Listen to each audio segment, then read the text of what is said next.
આપણે બધાએ ઈશ્વરના સિંહાસન વિશે સાંભળ્યું છે.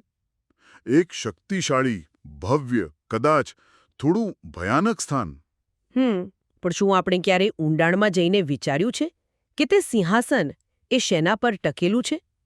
એનો પાયો શું છે? સારો પ્રશ્ન છે. શું એ માત્ર શક્તિ છે? સત્તા? કે પછી કંઈક બીજું જ? આજે આપણી પાસે જે મટીરિયલ છે, જેમાં ડેનિયલ, ઇઝેકિયલ અને યોહાન જેવા પ્રબોધકોના દર્શનો છે, એ આપણને એક એવી રહસ્યમય સફર પર લઈ જાય છે. બિલકુલ.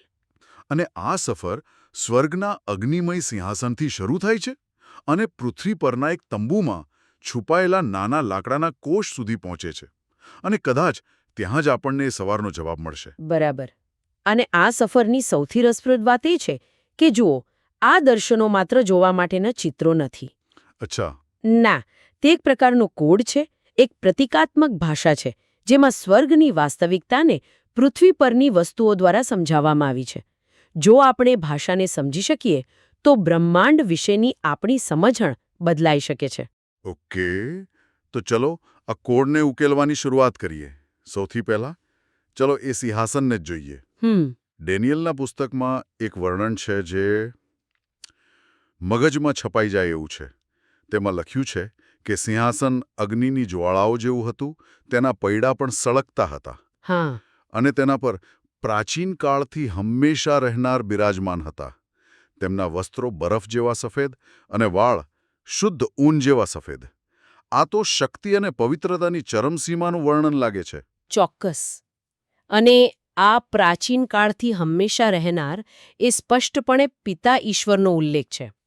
તેમની અનંતતા અને શાણપણ એ સફેદ વાળ દ્વારા દર્શાવાય છે. બરાબર. પરંતુ અહીં એક ગૂંચવણ ઊભી થાય છે. પ્રકટીકરણના પુસ્તકમાં યોહાન લગભગ આ જ શબ્દોમાં માણસના દીકરાનું વર્ણન કરે છે, જે પુત્ર ઈશ્વર એટલે કે ઈસુ છે. ઓહ. હા, તેમના વાળ પણ શુદ્ધ ઊન જેવા સફેદ વર્ણવ્યા છે. એક મિનિટ. જો બંનેનું વર્ણન એક સરખું હોય તો શું એનો અર્થ એ છે કે પિતા અને પુત્ર એક જ છે? શું આ બે અલગ અલગ વ્યક્તિઓ નથી? આ થોડું ગૂંચવણભર્યું છે. આ ખૂબ જ સારો અને સ્વાભાવિક પ્રશ્ન છે, અને આ લખાણો સ્પષ્ટપણે કહે છે કે તેઓ એક નથી. પિતા એ પુત્ર નથી અને પુત્ર એ પિતા નથી. અચ્છા. તેઓ અલગ વ્યક્તિત્વ ધરાવે છે. તેમના દેખાવમાં જે સમાનતા બતાવવામાં આવી છે તે તેમના સ્વભાવ અને ચારિત્ર્યની સમાનતા દર્શાવે છે. એટલે કે? મતલબ કે પુત્ર પણ પિતા જેટલો જ દૈવી, શાશ્વત અને પવિત્ર છે. તેમનો સાર એક જ છે. એટલે કે તેમની ઓળખ અલગ છે, પણ તેમનું અસ્તિત્વ, તેમનો દૈવી સ્વભાવ એ બધું એક સમાન છે. બરાબર. આ દર્શનો આપણને એ પણ સમજાવે છે કે તેમના સંબંધમાં એક અદ્ભુત ગતિશીલતા છે. જ્યારે પુત્ર ઈશ્વર પૃથ્વી પર આવ્યા, મનુષ્ય બન્યા, ત્યારે તેમણે સ્વેચ્છાએ પોતાની જાતને પિતાને આધીન કરી. પરંતુ અનંતકાળમાં તેઓ સંપૂર્ણપણે સમાન છે. કદાચ તેઓ એકબીજાને પરસ્પર આધીન રહીને કાર્ય કરે છે. આ એક એવું રહસ્ય છે જે માનવ મગજ માટે સમજવું મુશ્કેલ છે, પણ તે તેમના પ્રેમભર્યા સંબંધનો સંકેત આપે છે. ઓકે, તો સિંહાસન પર પિતા બિરાજમાન છે, જેમનો સ્વભાવ પુત્ર જેવો જ છે, પણ તેઓ એકલા નથી, ખરું ને? ના, બિલકુલ નહીં. હા, દર્શનોમાં સિંહાસનની આસપાસ પણ ઘણું બધું થઈ રહ્યું છે. ત્યાં કેટલાક રહસ્યમય જીવો છે. હા, અને આ જીવો કોઈ સામાન્ય સ્વર્ગદૂતો નથી. એઝેકેલ અને યોહાન બંને 4 જીવંત જીવોનું વર્ણન કરે છે, જે સિંહાસનની એકદમ નજીક છે. ધર્મશાસ્ત્રીઓ માને છે કે આ કરૂબ એટલે કે ચેરુબેમ છે, જે સ્વર્ગદૂતોમાં ઉચ્ચતમ શ્રેણીના છે, અને તેમના ચહેરાઓનું વર્ણન ખૂબ જ પ્રતિકાત્મક છે. હા, મેં વાંચ્યું છે. એકનો ચહેરો સિંહ જેવો, બીજાનો બળદ જેવો, ત્રીજાનો માણસ જેવો અને ચોથાનો ગરુડ જેવો. હા, આ ચહેરાઓનો કોઈ ખાસ અર્થ છે? ચોક્કસ. આ 4 ચહેરાઓ સમગ્ર સૃષ્ટિના 4 ક્ષેત્રોનું પ્રતિનિધિત્વ કરતા હોય એવું લાગે છે. અચ્છા. જુઓ, સિંહ જંગલી પ્રાણીઓનો રાજા છે, બળદ પાળેલા પ્રાણીઓનો પ્રતિનિધિ છે, માણસ માનવજાતનો પ્રતિનિધિ જે ઈશ્વરની પ્રતિમા છે, અને ગરુડ આકાશના પક્ષીઓનો રાજા. બરાબર, જરા કલ્પના કરો, ઈશ્વરના સિંહાસનની રક્ષા કરનારા જીવો પોતે જ સમગ્ર સૃષ્ટિનું પ્રતીક છે. જાણે કે આખી સૃષ્ટિ તેના સર્જનહારની સેવામાં, તેની ઉપાસનામાં સતત ઊભી છે. અને તેઓ સતત ગાય છે, પવિત્ર પવિત્ર પવિત્ર. રાત દિવસ. પણ અહીં પણ મને એક વિસંગતતા દેખાય છે. ઇઝેકિયલ કહે છે કે દરેક જીવને 4 ચહેરા અને 4 પાંખો હતી. હા. પણ યોહાન કહે છે કે 4 અલગ અલગ જીવો હતા અને દરેકને એક ચહેરો અને 6 પાંખો હતી.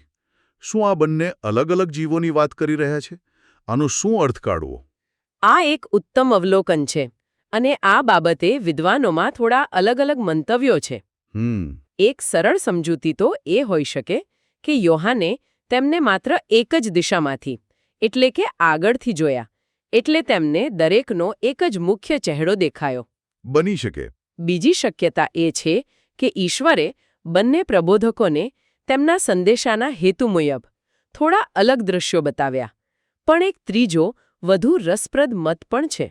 અને તે શું છે? કેટલાક માને છે કે યોહાને જે જીવો જોયા તે કરૂબ નહીં પણ સરાફ, એટલે કે સેરાફિમ હોઈ શકે છે. સરાફ? હા.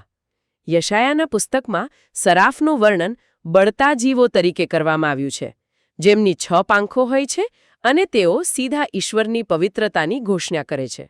પવિત્ર પવિત્ર પવિત્ર. એ જ કરૂબને ઘણીવાર રક્ષક કે વાહક તરીકે જોવામાં આવે છે.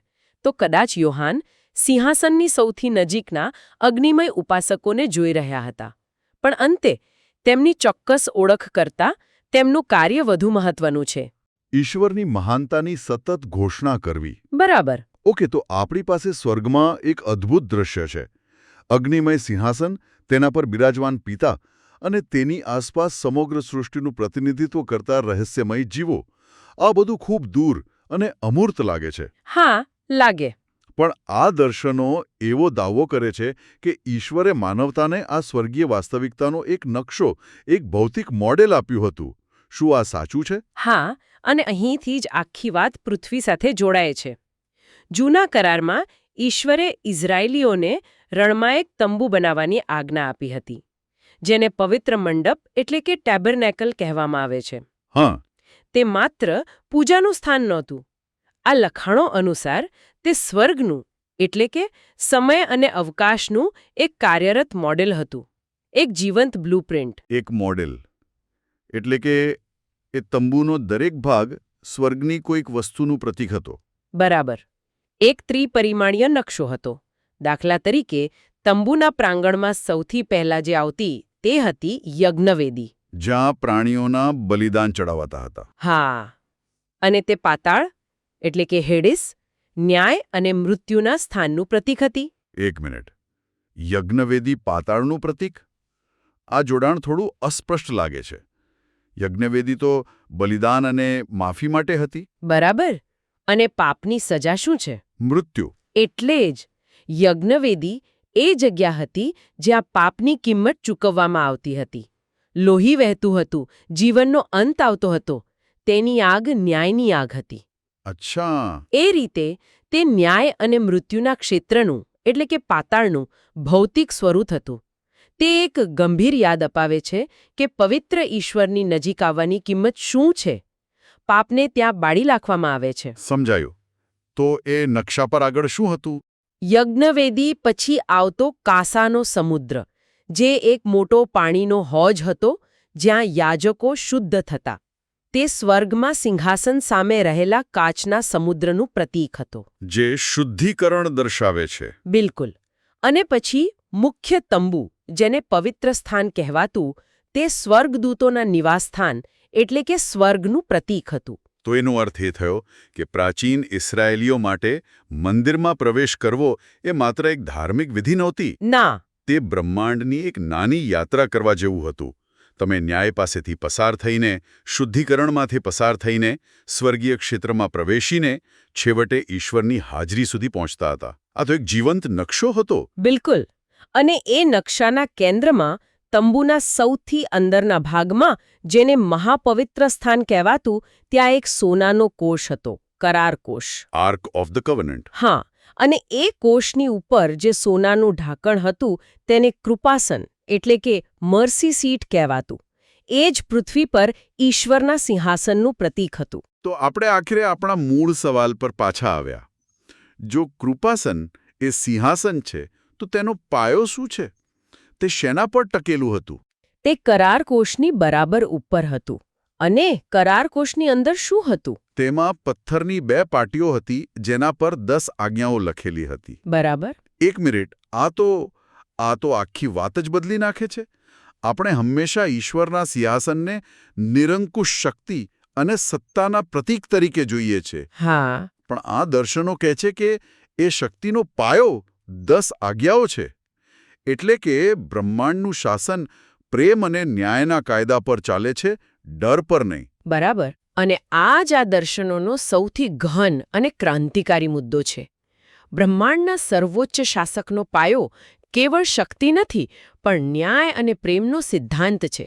શક્તિ પ્રેમમાંથી જન્મે છે, પ્રેમ શક્તિમાંથી નહીં. તેમનો ન્યાય અને તેમનો પ્રેમ અલગ નથી. તે એક જ સિક્કાની 2 બાજુઓ છે. આ તો ખરેખર અકલ્પનીય વિચાર છે. પણ જો પાયો પ્રેમ છે તો પછી એવું કેમ કહેવાય છે કે કોઈ પાપી વ્યક્તિ સિંહાસન પાસે જાય તો તેનું મૃત્યુ થાય?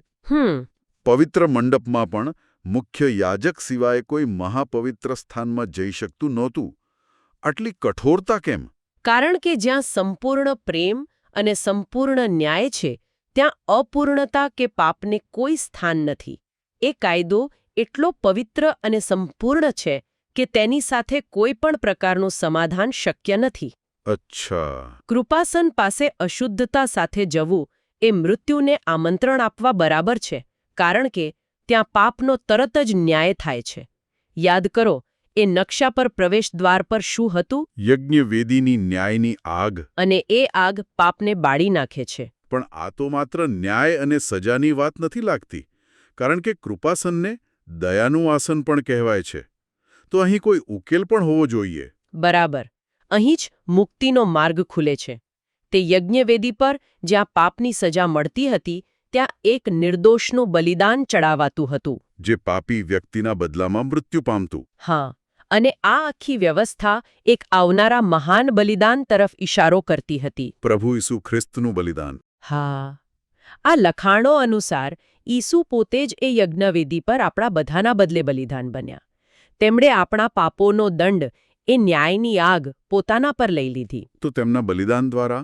તેમના બલિદાન દ્વારા જે આગ પાપીઓ માટે ન્યાય અને મૃત્યુની આગ હતી, તે જ આગ વિશ્વાસીઓ માટે શુદ્ધિકરણ અને મુક્તિની આગ બની ગઈ.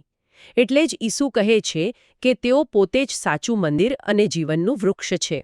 તેમની પાસે આવવાથી અનંત જીવન મળે છે, ન્યાય નહીં. બરાબર. તો આ દર્શનો મુજબ માનવતા પાસે 2 સ્પષ્ટ વિકલ્પો છે. હા, 2 રસ્તાઓ છે. એક શૈતાનને અનુસરવાનો, જેણે ઈશ્વરના પ્રેમ અને ન્યાયના કાયદાનો ભંગ કર્યો, અને અંતે તેની સાથે ન્યાયનો સામનો કરવાનો. અને બીજો રસ્તો ઈસુને અનુસરવાનો. પોતાનો વધસ્તંભ ઉઠાવીને, એટલે કે પોતાના પાપ અને અહંકારનો ત્યાગ કરીને તેમના બલિદાન દ્વારા મુક્તિ મેળવવાનો. આ ચર્ચામાં શહીદોની ભૂમિકા વિશે પણ એક મુદ્દો છે. મેં વાંચ્યું કે તેમની પ્રાર્થનાઓનું કંઈક વિશેષ મહત્વ છે. આ એક ખૂબ જ ભાવનાત્મક વિચાર છે. હા, અને ખૂબ જ શક્તિશાળી. આ ગ્રંથો એક એવી છબી રજૂ કરે છે કે જેઓ સત્ય અને ન્યાય માટે અન્યાયી રીતે માર્યા ગયા છે, તેમની પ્રાર્થનાઓ વ્યર્થ નથી જતી. પ્રકટીકરણના પુસ્તકમાં વર્ણન છે કે તેમની પ્રાર્થનાઓ સોનાના પાત્રોમાં ધૂપની જેમ એકઠી થાય છે, અને જ્યારે પાત્રો ભરાઈ જાય છે ત્યારે તે ધુમાડો સીધો ઈશ્વરના સિંહાસન પાસે પહોંચે છે. આ માત્ર એક વિનંતી નથી, ખરું ને? ના, આ માત્ર એક પ્રાર્થના નથી. તે અંતિમ ન્યાય માટેની એક શક્તિશાળી માંગ છે. તે એક એવી શક્તિ છે જે ઇતિહાસના અંતિમ પ્રકરણને ગતિ આપે છે. અચ્છા. તે દર્શાવે છે કે ઈશ્વર નિર્દોષોના દુઃખને ભૂલી જતા નથી. તેમની પ્રાર્થનાઓ સ્વર્ગમાં સચવાય છે, અને યોગ્ય સમયે તે પૃથ્વી પરના અન્યાયનો અંત લાવવા માટેનું કારણ બને છે. ખરેખર અકલ્પનીય છે. આપણે એક સળગતા સિંહાસનના વર્ણનથી શરૂઆત કરી, તેની આસપાસના રહસ્યમય જીવોને સમજ્યા, પૃથ્વી પર તેનું મોડલ જોયું. અને અંતે આપણે એવા નિષ્કર્ષ પર પહોંચ્યા કે બ્રહ્માંડનો પાયો પ્રેમનો કાયદો છે, અને માનવતાની મુક્તિ એક બલિદાન પર આધારિત છે. આખી રચના એકબીજા સાથે કેટલી સુંદર રીતે જોડાયેલી છે. ખરેખર. અને જો આ બધામાંથી એક અંતિમ વિચાર પ્રેરક મુદ્દો લેવો હોય તો તે આ છે: બ્રહ્માંડના સર્વોચ્ચ સિંહાસનનો પાયો કોઈ રહસ્યમયી નિરંકુશ શક્તિ નથી, પણ શું છે? પણ એક સિદ્ધાંત છે જેને આપણે સમજી શકીએ છીએ: ન્યાય, ન્યાયીપણું અને સૌથી ઉપર પ્રેમ. ઈશ્વર પોતાના બનાવેલા પ્રેમ અને ન્યાયના કાયદા દ્વારા શાસન કરે છે, અને તે કાયદાને તેઓ પોતે પણ આધીન રહે છે. તેમનો ન્યાય પણ તેમના પ્રેમમાંથી જ જન્મે છે. બરાબર. અને શ્રોતાઓ માટે એક વિચાર: જો સમગ્ર સમય અને અવકાશનું શાસન સિદ્ધાંત પ્રેમની આજ્ઞા હોય, એટલે કે ઈશ્વરને અને પોતાના પડોશીને પોતાની જેમ પ્રેમ કરવું, તો તે આપણા પોતાના કાર્યો અને આપણી દુનિયાના માળખા પ્રત્યેના આપણા દૃષ્ટિકોણને કેવી રીતે બદલી શકે છે?